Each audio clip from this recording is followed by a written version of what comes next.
and welcome to this special live edition of the Mother Jones podcast on YouTube, Twitter, and Facebook. It's over. The streets outside my apartment have erupted in celebration. All sorts of music and yelling and car horns. Former Vice President Joe Biden is projected to become the 46th president of the United States of America. A nail-biting count that dragged out for days, but now Biden has clinched the deal. And huge news, Vice President-elect Kamala Harris, so many firsts here. She will be the first Black woman, the first woman of South Asian descent, and the first daughter of immigrants to hold that position. She's now second in the line of presidential succession, a remarkable moment in American history. But there's no minimizing this part. Biden will take office amid multiple national crises and deep partisan divides. And the very transition of power is under threat. David Korn joins us not from his car, but where are you, David? I am at the Biden Welcome Center in Delaware, the Constitution state, the state that gave us the next president of the United States. I was on my way to New York City when the news broke. I thought this was a good place to stop and contemplate what's happened. You can see there are a lot of people who are posing and taking pictures in front of the Biden Welcome Center. And it kind of reminds me of the difference between Joe Biden and Donald Trump. Donald Trump has his name on lots of high-end luxury products and buildings and things that don't relate to most of America. The Delaware, stop on the I-95 is one of the best in the world, and his name is on it because of his years of service as a senator from the small but great state of Delaware. So, David, President Joe Biden, he did it. Trump will go. How did Biden do it? Well, first he did it by not being Donald Trump, correct? He gave Donald Trump all the room Donald Trump needed to be Donald Trump, to be a racist, a misogynist, and basically an incompetent president who couldn't handle a pandemic. Because of Donald Trump, we've had tens of thousands of preventable deaths in this country, an economic calamity that could have been addressed much more effectively and probably much sooner, and it still hasn't been. So he, never got. It was kind of interesting. He kind of played a bit of rope-a-dope. If you remember Muhammad Ali's career, when he got kind of older and he was less aggressive, he would take the blows and he would just wait it out, and then strike, when the other guy had played himself out. And Donald Trump, certainly for most Americans, had played himself out long before now. So Biden just was slow and steady, nothing flashy. I'm the competent guy, I'm the decent guy, I'm the guy who cares that tens of thousands of our fellow citizens are dying in this pandemic. I'm the guy who cares about norms, cares about addressing both sides of the debate.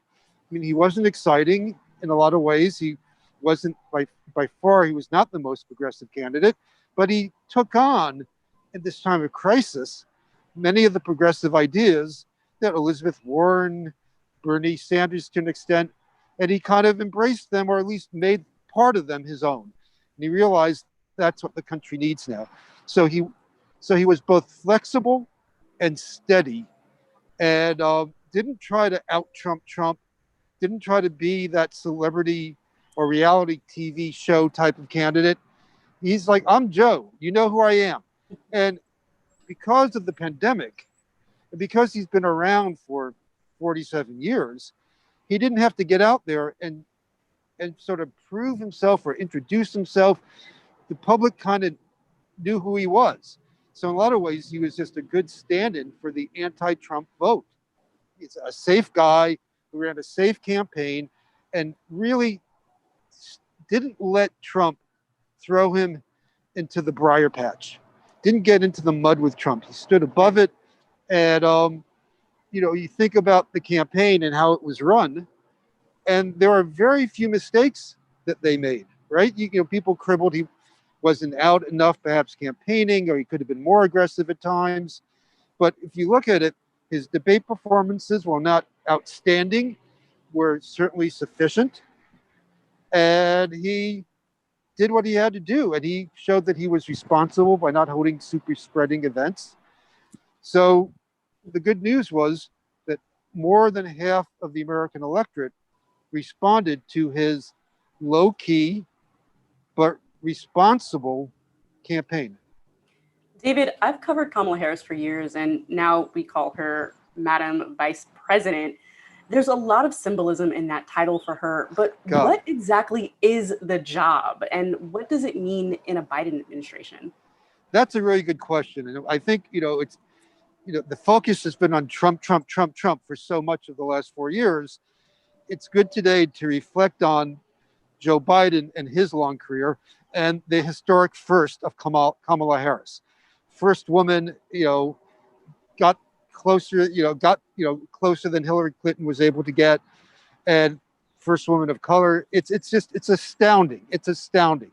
Now, when it comes to the job of vice president, there really is no job listing. That you're basically supposed to stay alive until, if in case something happens to the president.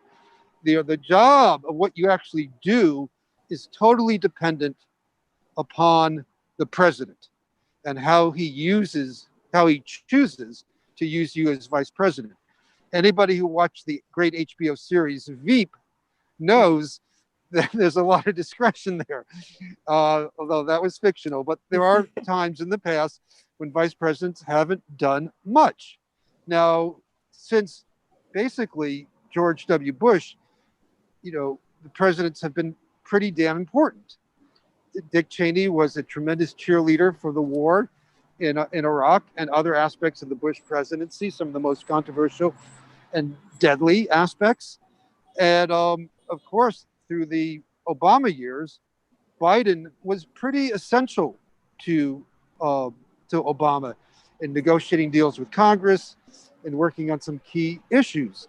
And often he was the last guy in the room to talk to Obama before a major decision was made. Now, that was entirely up to Obama. So here, the interesting thing here is that we're going to have a guy as president who has been vice president. So I assume he has a pretty good idea about what he wants his vice president to be, what role in his administration of the government she will play. So maybe there will be particular issues that she latches onto. Maybe she'll be involved a lot with particular outreach to the electorate. I mean, there's a lot you can imagine here. Right. And in the past, sometimes presidents have offloaded entire issues to the vice president. And so Got it. maybe she'll get a few.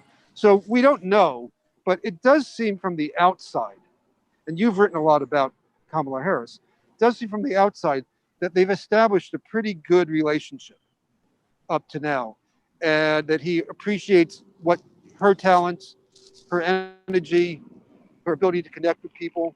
And so, and the people around him who most of them worked in the Obama administration, they too know the value of having an effective vice president. So I would expect people who are hoping for her to have a good and productive role in the administration will see some of those expectations met. David, Trump has a statement out. What has his reaction been so far, and what's his strategy now? Well, he went golfing today. I mean, that's the first thing we should remember. After claiming that the American presidential election had been stolen, which would be one of the greatest crimes in American political history, and on a week when the pandemic is spreading and over 1,000 Americans are dying each day, what did he do today? He went golfing. And while he was on the links, maybe in between the third hole and the fourth hole, I don't know, maybe it was on the 19th green, sipping an iced tea or drinking a Diet Coke, he dictated or approved of a statement which basically said no, no, no. It was a tantrum, claiming that there's no reason for anyone to call the election, that every network, including Fox News, that every network is wrong, and that it's wrong for Biden to claim the mantle of president-elect, and that they will have more lawsuits coming.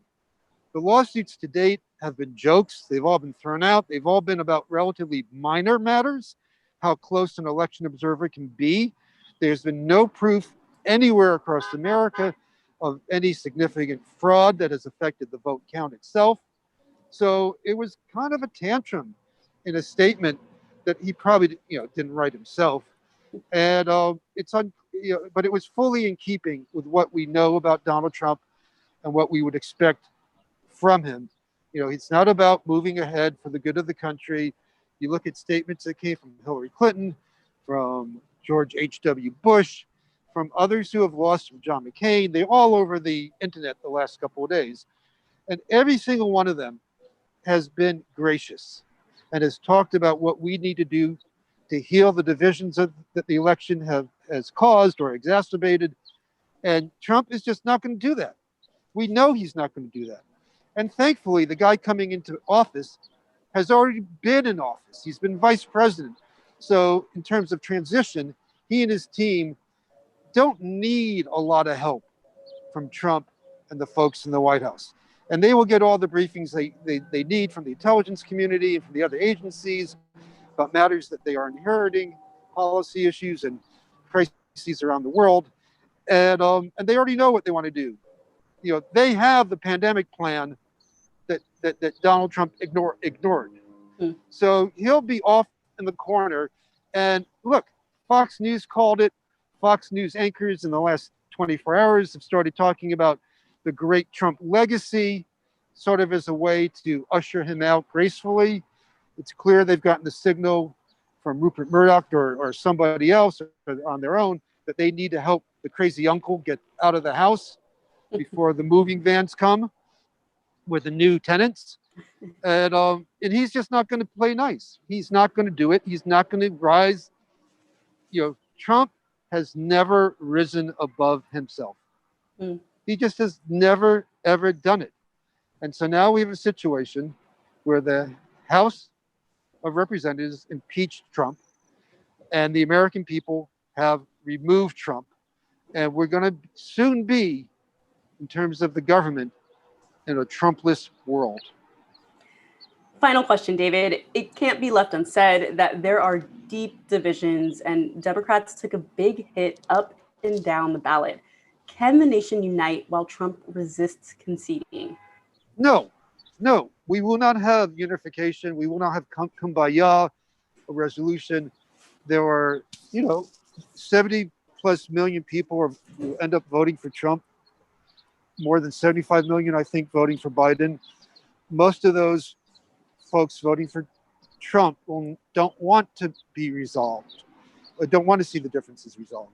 They don't want to see bipartisan coalitions to address healthcare plans or immigration policy. So they will, stick to their guns. I hope that's just metaphorical, and form some sort of lost cause brigade, and claim that the vote was stolen from him and so on. Some of the people who voted for Trump will just, not care about what happens next. But there's not going to be a healing in a lot of ways. If you look at the people who accepted Trump and his incompetence and his bigotry and his cruelty, they're not looking for a healed America. They're looking to be part of a cultural, political civil war.